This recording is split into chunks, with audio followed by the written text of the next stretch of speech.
RCS Jewelry Business Coach, an unique mentor. I'm not a trainer, I'm not a consultant. நீங்க நிறைய ட்ரெயினரை பார்த்துருப்பீங்க, நிறைய consultant பார்த்துருப்பீங்க. அவங்க எல்லாமே உங்க ஷோரூம்ல, உங்க டீம்ல, உங்க மனசுல, உங்க ஆக்டிவிட்டியில ஒரு 3 நாளைக்கு ஒரு ஹைப்பை கிரியேட் பண்ணிடுவாங்க. அது ஒரு மேக்ஸிமம் 1 வீக் மட்டும் இருக்கும். I am going to be a mentor. நான் ஒரு மென்டாரா இருக்க போறேன். உங்க பிராண்ட்ல, உங்க ஸ்டோர்ல நீங்க தொடர்ச்சியா என்ன செய்யணும், என்ன செய்யக்கூடாது, எதை அவாய்ட் பண்ணணும் அப்படிங்கிற விஷயங்களை சொல்லி தர போறேன். நிறைய பிராண்ட் கூட நான் ஒர்க் பண்ணியிருக்கேன், நிறைய கார்பரேட் கூட நான் ஒர்க் பண்ணியிருக்கேன், நிறைய எம்டிஸ் நான் மீட் பண்ணியிருக்கேன். ஒரு பெரிய பிராண்டு அவருடைய பல கிளைகளை இப்போ மூடுறதை நான் கேள்விப்படுறேன். ஒரு பெரிய பிராண்டு 30 வருஷத்துக்குள்ள 350 ஷோரூமை ஓப்பன் பண்ணியிருக்கிறாங்க உலகளாவில். அதுவும் நம்ம கேள்விப்படுறோம். அவங்க தமிழ்நாட்டில் ஒரு பிரபலமான நடிகரை வச்சுட்டு இது நம்ம பாரம்பரியம் அப்படின்னு சொல்லிட்டு ஒரு வீடியோலாம் கொடுக்குறாங்க.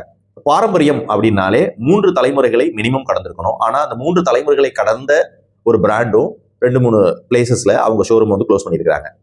லோக்கல் ஸ்மார்ட் ஜுவல்லர்ஸ்கிட்ட போட்டி போட முடியாம நிறைய பிராண்டு இன்னும் தத்தளிக்கிறத நம்ம பார்க்க முடியுது.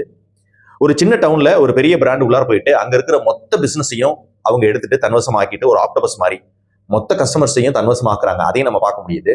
ஒரு பெரிய டவுன்ல அங்க இருக்கிற லோக்கல் ஸ்மார்ட் ஜுவல்லர்ஸோட போட்டி போட முடியாம கார்பரேட் வந்து தத்தளிக்கிறதையும் நம்மளால பார்க்க முடியுது. இதுக்கெல்லாம் காரணம் என்ன? ஒரு பிராண்டா, ஒரு ஸ்டோரா நாம செய்ய வேண்டியது என்ன, நாம அவாய்ட் பண்ண வேண்டியது என்ன, இதெல்லாம் முழுக்க தான் இந்த வீடியோல நம்ம பார்க்க போறோம்.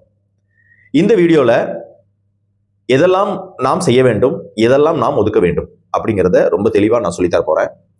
வேற எதுவும் மேலும் தகவல் எதுவும் தேவைப்பட்டுச்சுன்னா கண்டிப்பா இந்த வீடியோல முடிவில் வர்ற ஃபோன் நம்பருக்கு எனக்கு கூப்பிடுங்க.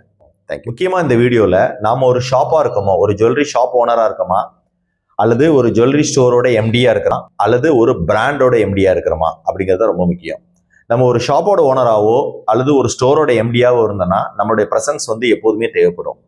இதையே நம்மளுடைய ஜுவல்லரி ஷோரூமை அது சிங்கிள் ஸ்டோர்வா இருந்தாலும் சரி, மல்டி ஸ்டோர்ஸா இருந்தாலும் சரி, நாம ஒரு பிராண்டா உருவாக்கப்படுத்திட்டோம் அப்படின்னா நம்மளுடைய ப்ரெசன்ஸ் அங்கே தேவைப்படாது. ஆட்டோ பைலட் மோட்ல, ரிமோட்ல நம்ம செய்ய வேண்டிய எல்லா விஷயங்களையும் ஸ்டோர்ல இருக்கிற டீம் செய்யறதை நம்ம பார்க்க முடியும். ஒரு பிராண்டுக்கும் ஒரு ஸ்டோருக்கும் வித்தியாசங்கள் ஒவ்வொரு வீடியோவிலையும் நம்ம பார்க்க போறோம். இன்னைக்கு ஒரே ஒரு வித்தியாசத்தை மட்டும் நான் காமிக்கிறேன். ஒரு பிராண்ட்ல எம்டி இருக்க மாட்டாங்க, எம்டி ரிலேட்டடா யாருமே இருக்க மாட்டாங்க, டாப் லெவல் யாருமே இருக்க மாட்டாங்க. அந்த ஸ்டோர் வந்து சரியான டைம்ல ஓப்பன் பண்ணுவாங்க, அந்த டிஸ்பிளே சரியான டைம்ல எடுத்து வைப்பாங்க. அங்க இருக்கிற ஸ்டாஃப் எல்லாமே இது என்னுடைய ஷோரூம், இது என்னுடைய கவுண்டர், இது என்னுடைய கஸ்டமர் அப்படிங்கிற அந்த ரெஸ்பான்சிபிலிட்டி எடுத்துவாங்க. இதே ஒரு ஸ்டோர்லயோ ஒரு ஷாப்லயோ ஒவ்வொரு நாள் டிஸ்பிளேக்கும் காலையில ஷோரூம் ஓப்பன் பண்றதுலேருந்து நைட் க்ளோஸ் பண்ணி ஷட்டர் கீ வாங்குற வரைக்கும் நம்ம ஒவ்வொரு நாளைக்கும் நம்மளோட இன்ஸ்ட்ரக்ஷனை எதிர்பார்த்துக்கிட்டே இருப்பாங்க. ஸோ ஒரு பிராண்டுக்கும் ஒரு ஸ்டோருக்கும் ஒரு வித்தியாசத்தை இன்னைக்கு நான் சொல்லியிருக்கேன்.